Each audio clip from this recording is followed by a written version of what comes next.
The investor who made billions predicting the 2008 collapse just walked away from the financial markets. Michael Burry, the man who warned the world when nobody listened, has officially shut down Scion Asset Management. On November 10, 2025, his fund terminated its SEC registration. This isn't a routine closure. This isn't burnout. This is the clearest warning signal we've had since 2007. Because 2 weeks before shutting everything down, Burry told investors something chilling. My estimation of value in securities is not now and has not been for some time in sync with the markets. Read that again. The one man who saw the subprime mortgage meltdown years before it exploded is saying the math doesn't work anymore. And when the math breaks, systems collapse. But what he did right before shutting down might be even more important. His final 13F filing revealed massive, long-dated put positions. $912 million against Palantir, $186 million against Nvidia. Both positions extend into 2026 and 2027. This wasn't a hedge, this wasn't a trade. This was Burry going on record, possibly for the last time, saying that the AI boom is not just overpriced, it's a bubble. A bubble on the scale of .com, but connected to everything. And the most disturbing question isn't why he shut down his fund. It's what he sees coming next. Michael Burry doesn't just leave, he retreats strategically. He disappears when he believes the system is about to reset. He did it in 2005, long before the world understood what subprime loans were. He stopped sharing public commentary in 2019, right before the COVID crash. And now, for the third time in 2 decades, he's stepped back from the markets entirely. But this time is different. Because in 2008, the crisis was isolated to housing and banking. In 2020, the crisis was biological and supply chain driven. In 2025, the threat is structural. Global.systemic, a market priced for perfection in a world that is anything but. Let's break down the signals Burry left before pulling the plug, because when someone like him goes silent, the clues are in what he stops saying. 120i stocks are completely detached from reality. Burry built his name on understanding intrinsic value, debt, cash flow, balance sheets, real fundamentals. When he took nearly $1.1 billion in put options against Palantir and Nvidia, he wasn't betting on bad companies. He was betting on a bad environment. AI valuations have detached from earnings, revenue, and even technological capability. Companies with no path to profitability are trading at mega-cap levels. Firms with slowing revenue growth have trillion-dollar valuations. And expectations for AI productivity gains have reached religious levels. When fundamentals disconnect from price, bubbles form. When bubbles form, leverage builds. And when leverage builds, crashes follow. Exactly what happened in 2000. Exactly what happened in 2008. Exactly what Burry has built his reputation on spotting. Central banks are tightening. Nations are drowning in debt. Corporate loans are rolling over at higher rates. Consumer credit delinquencies are spiking. We're in a global environment where liquidity, the oxygen of markets, is being choked. But tech stocks? They're behaving like liquidity is limitless. That divergence is what Burry is talking about when he says, "My estimation of value is not in sync with the markets." Translation: prices are fantasy, risks are real. For the first time, he is done fighting the market. Burry made his fortune by going against the world and being right. But his words this time show something new. He no longer believes the market is functioning on fundamentals or even on mania alone. He believes it has become unrecognizable. A market where signals no longer work, where price discovery is broken, where truth gets smothered by momentum. When the smartest contrarians exit, it's not a sign of cowardice. It's a sign the system is too far gone to short. He didn't quit. He refused to play a rigged game. Burry's warning is not about Nvidia or Palantir. It's not about AI stocks.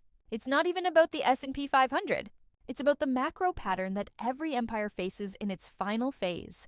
Debt expands faster than productivity. Optimism expands faster than reality. Financial assets inflate faster than the underlying economy can support. Let's break down the 3 structural signals Burry has been tracking for years, the same ones he hinted at repeatedly on X in interviews and in his leaked investor letters. 1. The everything bubble phenomenon. For decades, we've had isolated bubbles: .com bubble, housing bubble, crypto bubble, meme stock bubble, SPAC bubble, AI bubble. But now, we have simultaneous bubbles across multiple asset classes. Real estate is overpriced. Stocks are overpriced, tech is overpriced. Corporate debt is over-leveraged. Government debt is unsustainable. This is the everything bubble. And history shows that when an empire reaches this phase, the correction isn't sector-specific. It's systemic, too. The dollar's global turning point. For 80 years, the US dollar has been the backbone of global finance. But the last decade has seen nations settling trade in yuan, BRICS forming a commodity-backed alternative, central banks buying record levels of gold, global reserves shifting away from USD.